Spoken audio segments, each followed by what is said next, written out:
30, 203 yards, 1 touchdown. Neither of those are impressive. No. Leading rusher for the Bears, not even fucking kidding, Mike Davis, 5 carries, 19 yards. 3.8, yeah. No, absolutely no touchdowns there. David Montgomery, 6 carries, 18 yards. Mitch Trubisky, 3 carries for 11 yards. Cordero Patterson, 1 carry, -2 yards. We were high on Montgomery, too.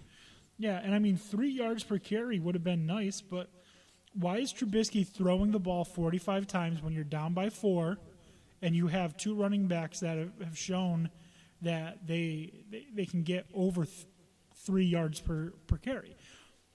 If you take and run the ball every play at 3 yards per carry, that makes it a 2nd and 7, a 3rd and 4, a 4th and 1, a 1st and 10. Maybe even get that extra yard. You never know. Right, especially if you're going with Mike Davis, because he was 3.8. Yep. Yeah. Why are you throwing it so much? Do you believe in Mitch Trubisky that much that you're not going to put the ball in the hands of the absolute star that you had in preseason? Who, if you had half those attempts, it might have been a little bit more of a, convincing effort. Right, and there's one thing that I don't think you picked up on that I mentioned. I named all the people who ran the ball. It was Montgomery, it was Davis, it was Trubisky, and Patterson. There's a name missing. Tarek Cohen didn't get a single fucking rush. But he got his touches. He got 8 receptions for 49 yards, but no touches as a traditional running back. Yeah. Does that not raise a red flag? Might in some regards. I mean, but you feel comfortable passing it to him? Yeah. I mean, you feel comfortable passing it to him, but he's a running back. Yeah. Even James White gets rushes. Yeah. What do you like? I just can't get over the fact that the game plan was to have Mitch Trubisky throw the ball 3 times as much as you run the ball, and you're not down by like 21 points. Yep. Your defense kept you in the game, and you're throwing the ball, and he didn't complete a lot of the passes. He had 26 receptions out of 45 passes. Yeah. I mean, that's what is that percentage? That's, let's see, 22.5 would be 50%. So you're looking at about 58% completion. Gave him a 62.1 rating here for everything. Yeah, 62.1 rating. Failing. Yeah, do you know what the perfect quarterback rating is? 158.3. Yep. 2 quarterbacks got that this week. Do you know who they are? Had to be, I would imagine, Brady and Prescott. Dak Prescott is correct. Brady is not. Lamar Jackson is the other one. Yeah. I mean, he threw for 5 fucking touchdowns, but we'll get to that. But I just don't understand the thinking of 3-1 passes with Trubisky to rushes with your exciting new running back and your star in the making not even getting a touch out of the backfield. It's crazy, but I mean, as they're definitely going to want to change that up soon. All right, let's move on to the second game now, because I'm taking stuff from the ESPN app. Yep. Where my favorite team is selected. We'll just go in the order that we've got it in. Cowboys on Sunday. They played at 4:30, 4:25, whatever. And they just had a fucking gem, the Cowboys did. Offensively, at least. Dak Prescott's numbers, 25 of 32, 405 yards, 4 touchdowns. No picks. No interceptions. Insane. All right. So then, let's go into the other side, because we've been giving Eli Manning shit for a couple years now, right? Of course. Eli Manning has a decent 30 out of 44. Yep. 306 yards, excuse me. That's great. Anytime you can get over 300 yards in the NFL, it's a good game. Good day. Yep. 1 touchdown, no interceptions. He did have a fumble, Kind of. DeMarcus Lawrence basically just ripped the fucking ball out of his hands. No. We'll see some of that. Running game, Saquon Barkley outplayed Ezekiel Elliott. Zeke had 13 carries, 53 yards. Touchdown. And a touchdown. Saquon Barkley, 11 carries, 120 yards. The best matchup, though, was the receivers. Michael Gallup, 7 receptions, 158 yards. Evan Ingram, 11 receptions, 116 yards, and a touchdown. Did you watch this game? A little bit. Okay. The reason I am more optimistic about Dak Prescott now than I was even last year is he's making throws and doing things that are just miles better than it was last year. Yep. For example, there was a play, Michael Gallup goes down the sideline, and Dak Prescott just drops it right in his fucking hands. All right. His accuracy has been a problem in the past. He got it exactly where that ball needed to be on that play. Even better,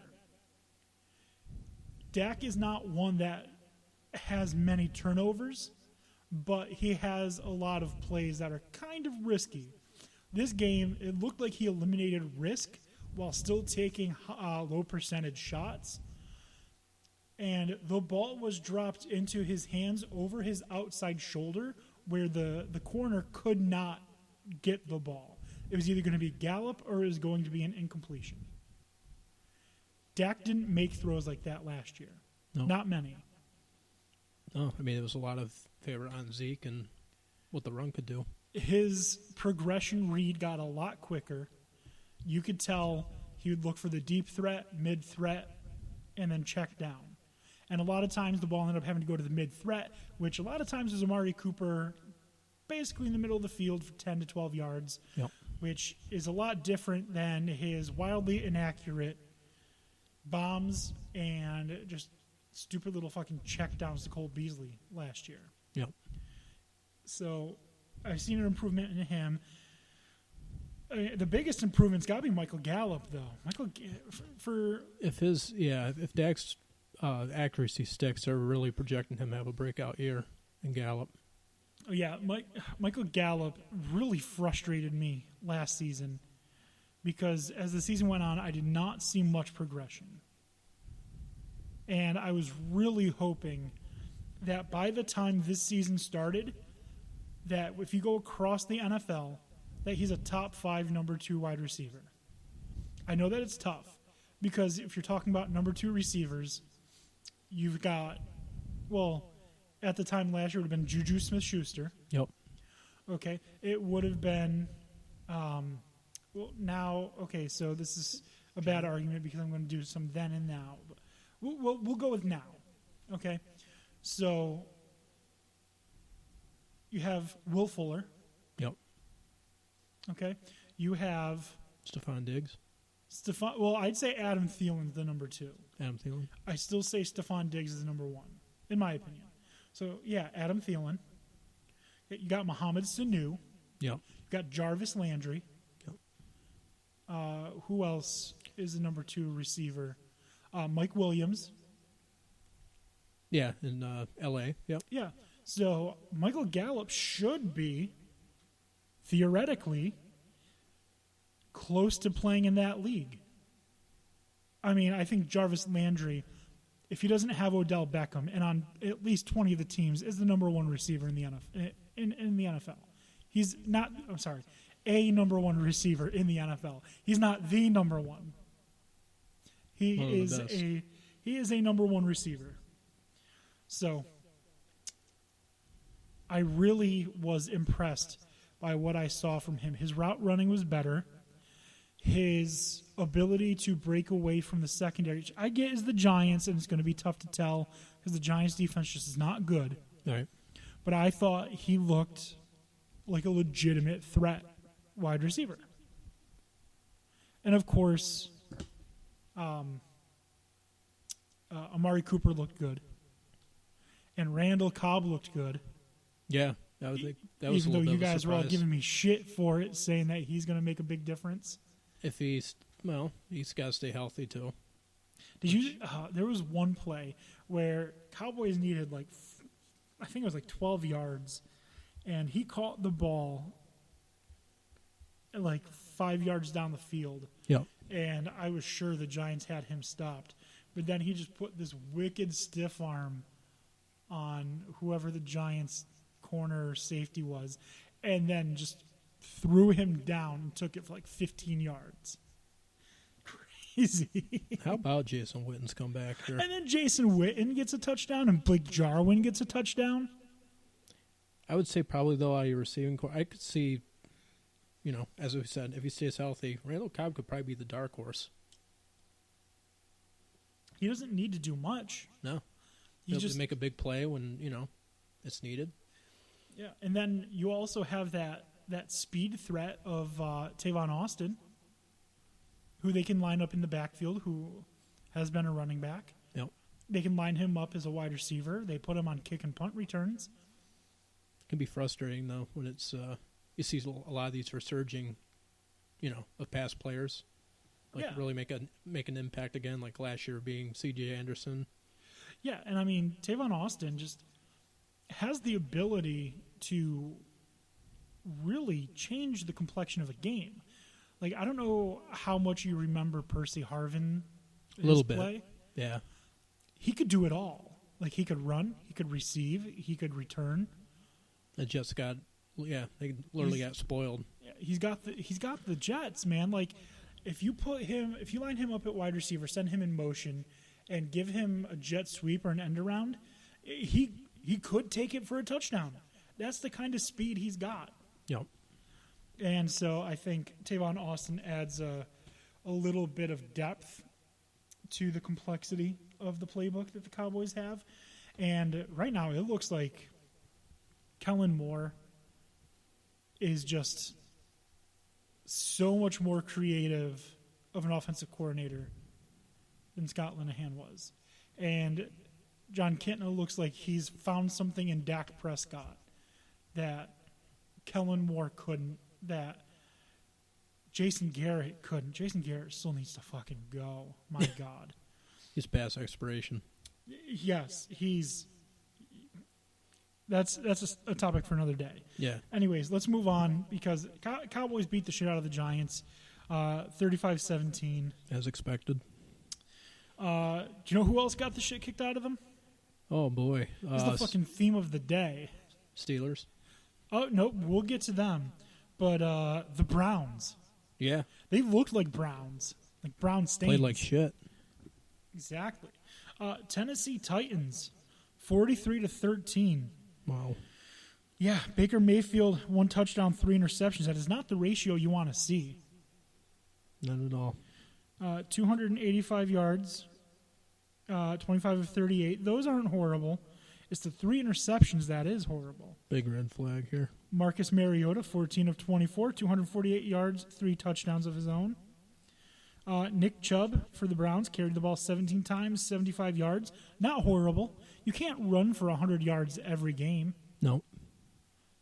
Let's see. Derrick Henry, 19 carries, 84 yards, and a touchdown.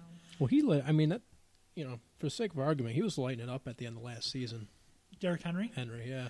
Yeah, I mean, he had over 1,000 rushing yards. I mean, he did also in one game have a 91-yard touchdown run. Yep. So that really helped. Yeah, he was basically sending Deion Lewis on McDonald's runs. Well, no, actually, I disagree. I think that they worked perfectly together. Yeah, I mean, of course, Henry being the star back of the two, but and then Deion Lewis gives you like a burst of speed, someone out of the backfield that can catch like a wide receiver, just a change of pace. If they game plan for Derrick Henry and you throw Deion Lewis at them, they're gonna have a problem if they didn't plan for Deion Lewis too. Yeah, he's a good flex. I mean, he's not, he's definitely not going to be your RB2 option, but he'll get you a big play. I mean, I've never understood why does it matter what position you play the player in on fantasy. It doesn't. I mean, I'm just